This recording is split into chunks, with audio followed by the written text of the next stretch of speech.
Radio Thailand World Service dalam bahasa Melayu untuk Anda mengenali Thailand. Assalamualaikum, Anda bersama saya Nadia Abdul Latif. Saudara pendengar Thailand, usaha dalam menangani dan meringankan masalah jerebu beralih kerjasama ke peringkat antarabangsa untuk menetapkan strategi penyelesaian jerebu rentas sempadan secara mampan. Pihak wilayah Siong Rai kerjasama dengan Dana Sokongan Promosi Kesihatan dan Sektor Awam telah melancarkan Majlis Udara Lembangan Mekong 2026. Inisiatif ini bertujuan mempertingkatkan kerjasama serantau tanpa sempadan, bertumpu kepada pembentukan bandar bersaudara antara Thailand, Laos dan Myanmar untuk menyelesaikan masalah jerebu melalui sains dan ekonomi alternatif dalam GMS Bridge Council Forum 2026. Encik Si Suwan Kuan Khajon, Pengarah Eksekutif Thai Heart, menegaskan bahawa isu debu PM 2.5 adalah perkara yang semua negara memerlukan di lembangan Mekong bernafas bersama.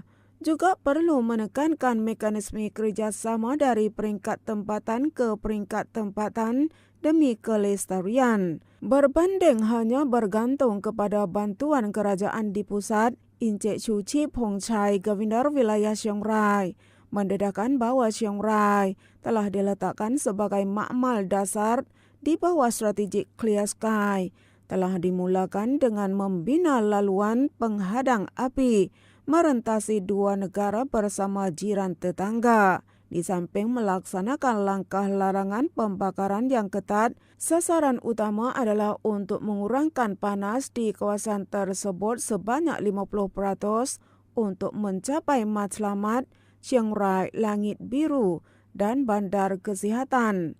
Sementara itu, Encik Wirasak Khosurat, Pengurusi Majlis Udara Bangkok, melahirkan kebimbangan terhadap fenomena El Nino yang menyebabkan hutan kering dan berisiko mencetuskan kebakaran. Beliau mengesyorkan agar kerajaan menyegerakan peruntukan bajet pusat kepada sukarelawan di kawasan hutan. Selain dari itu, beliau mencadangkan pendekatan pertanian tanpa pembakaran dengan mempromosikan tanaman alternatif bernilai tinggi dan berharap kerajaan baharu akan menyegerakan pertimbangan Akta Udara Bersih semula sebagai instrumen undang-undang yang kuat bagi rakyat. Perbincangan ini dianggap sebagai permulaan diplomasi operasi yang memfokuskan kepada penyelesaian masalah di lapangan melalui hubungan penduduk di kawasan sempadan untuk mengubah kabus jerebu menjadi langit yang cerah di lembangan Mekong secara hakiki.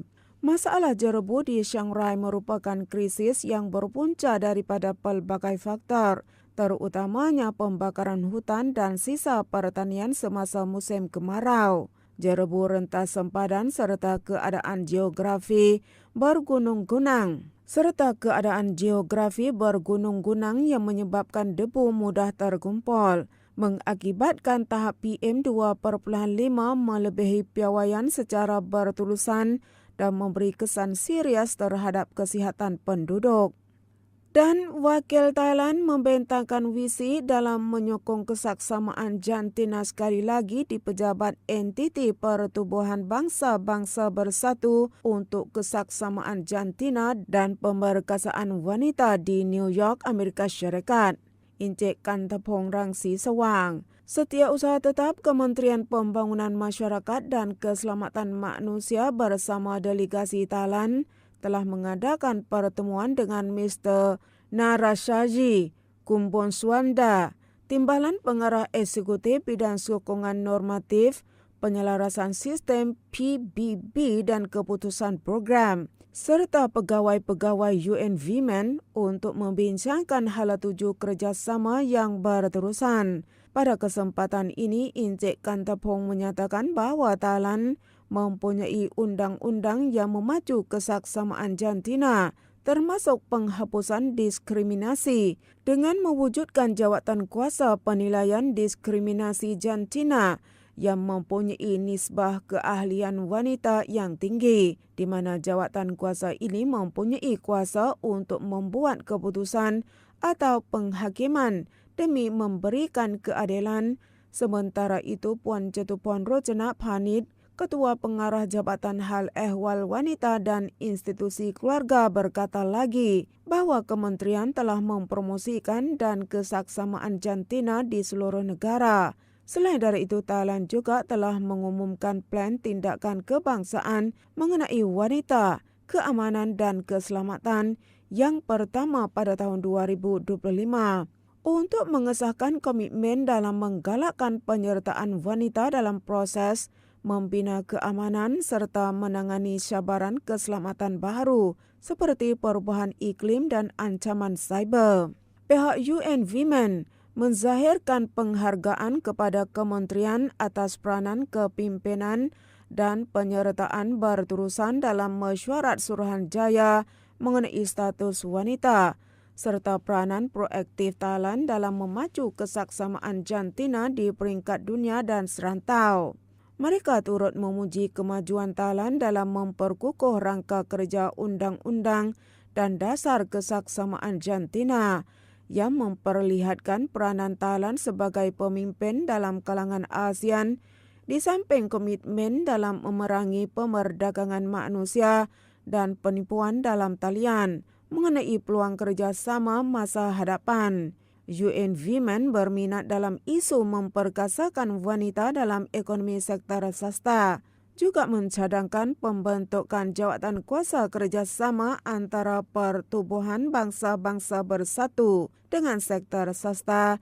Kementerian mempunyai rangkaian yang kuat dan berpengaruh. Kerjasama ini dapat dibangunkan untuk meningkatkan potensi usahawan wanita di negara-negara ASEAN pada masa hadapan. Dan satu lagi, bidang akademik penyelidikan dan inovasi Thailand tidak ketinggalan berbanding negara lain, dengan banyak negara menunjukkan minat untuk bertukar maklumat dan menjalinkan kerjasama secara berterusan. Terbaru Profesor Dr. Supachai Pathumnakul, Setiausaha Tetap Kementerian Pengajian Tinggi Sains Penyelidikan dan Inovasi, mendedahkan bahawa beliau telah menyambut atas kunjungan Dr. Mika Tironen, penasihat pendidikan dan sains dari Kedutaan Besar Finland di Singapura, bersama delegasi untuk membincangkan hala tuju peluasan kerjasama dalam bidang pengajian tinggi, sains penyelidikan dan inovasi antara kedua-dua negara. Pada masa ini, universiti dan agensi di bawah MHESI telah menjalankan kerjasama bidang akademik dengan universiti terkemuka di Finland secara berterusan. Matlamat utama MHESI adalah untuk mempercepatkan pembangunan tenaga kerja berkemahiran tinggi, terutamanya dalam kumpulan STEM dan cawangan untuk masa hadapan seperti kecerdasan buatan, teknologi kuantum, menangani perubahan iklim, peralihan ke ekonomi hijau. Finland merupakan kepakaran bidang ini di peringkat dunia. Selain dari itu, kementerian juga bersedia menyokong pertukaran pelajar dan penyelidikan Thailand untuk menjalankan penyelidikan jangka pendek di Finland. Pindaan undang-undang juga telah dibuat untuk memudahkan universiti terkemuka di luar negara menubuhkan kampus di Thailand untuk meningkatkan piawaian pendidikan ke peringkat antarabangsa. Bidang ini merupakan kepakaran Finland di peringkat dunia. Selain dari itu, kementerian juga bersedia menyokong pertukaran pelajar dan penyelidik Thailand untuk menjalankan penyelidikan jangka pendek di Finland. Pindaan undang-undang juga telah dibuat untuk memudahkan universiti terkemuka luar negara menubuhkan kampus di Thailand untuk meningkatkan piawaian pendidikan ke peringkat antarabangsa. Pihak Dr. Mika Tironen pula membentangkan kejayaan dan hala tuju penyelidikan Finland melalui dasar Finnish Flagships. Ini merupakan projek penyelidikan kebangsaan yang bertujuan membina ekosistem penyelidikan dan inovasi berskala besar untuk menarik penyelidik elit dari seluruh dunia, bekerja sama dengan sektor perniagaan dan industri. Pada masa ini terdapat 14 pusat flagship yang merangkumi 3 misi utama ialah teknologi yang mengubah dunia, peralihan ke masyarakat hijau, kesihatan, kebajikan dan penyelidik.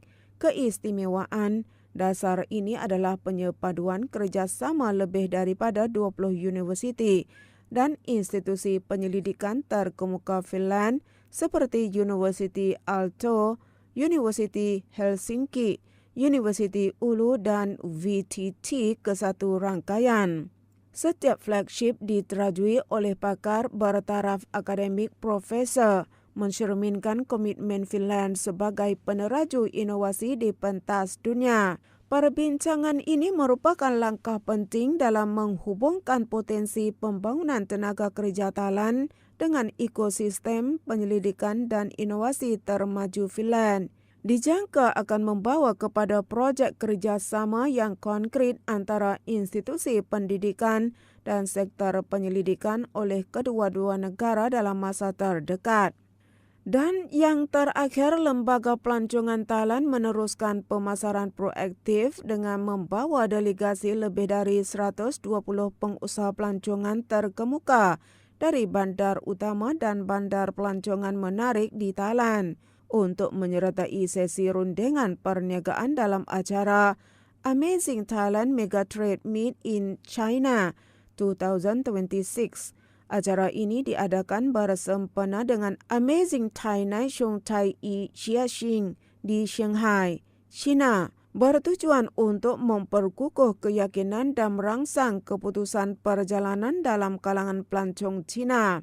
Thapani Kiat Paibun Governor TAT menyatakan TAT komited untuk menjalankan pemasaran proaktif untuk mewujudkan kelebihan daya sains dalam pasaran pelancong China yang penting dilakukan dalam tempoh strategik sebelum bermulanya musim perancangan dan penyediaan atur cara pelancongan awal oleh pengusaha China. Beliau percaya bahawa penganjuran acara ini akan menjadi platform penting dalam mewujudkan peluang perniagaan dan memperluaskan rangkaian kerjasama antara pengusaha Thailand dan China, serta menjadi jambatan persahabatan yang kukuh untuk bersama-sama merangka masa hadapan pelancongan Thailand dan China yang mampan. Dalam acara tersebut telah dibentangkan maklumat terkini mengenai situasi pelancongan produk dan perkhidmatan pelancongan baharu, serta keistimewaan kos untuk pelancong China. Ini membolehkan pengusaha perniagaan pelancongan merangka dan menawarkan laluan pelancongan yang menepati keperluan pelanggan. Selain dari itu, kempen pemasaran baru bertajuk Amazing Thailand, The Journey Your Heart Leads turut dilancarkan dengan konsep perjalanan yang dipilih oleh hati, meningkatkan imej Thailand sebagai destinasi yang memahami keperluan pelancong Cina generasi baru melalui penyediaan pengalaman yang selari dengan identiti dan emosi sepanjang perjalanan. Selain dari itu, TAT sedia bekerja sama secara proaktif dengan rakan kongsi di China dan Thailand melalui aktiviti promosi bersama, sama ada semasa musim perayaan maupun luar musim puncak, untuk mengekalkan minat pasaran dan merangsang perjalanan sepanjang tahun. Fokus kepada kempen yang selari dengan tingkah laku pelancong Cina dalam setiap tempoh melalui kerjasama dengan syarikat penerbangan, platform pelancongan yang pengusaha perniagaan pada Februari 2026 yang lalu. Jumlah pelancong dari China mencatatkan peningkatan sebanyak 82.42% berbanding dengan tempoh yang sama pada tahun 2025. Peningkatan ini merupakan kesan daripada kemasukan pelancong Cina semasa musim perayaan Tahun Baru Cina yang mencerminkan isyarat positif. Oleh itu, promosi pemasaran yang berterusan pada waktu ini dianggap sebagai tempoh emas yang akan menyokong dan mewujudkan kelebihan pasaran sebelum bermulanya musim cuti hari bekerja sehingga cuti musim panas di China. Sekian berita. Assalamualaikum.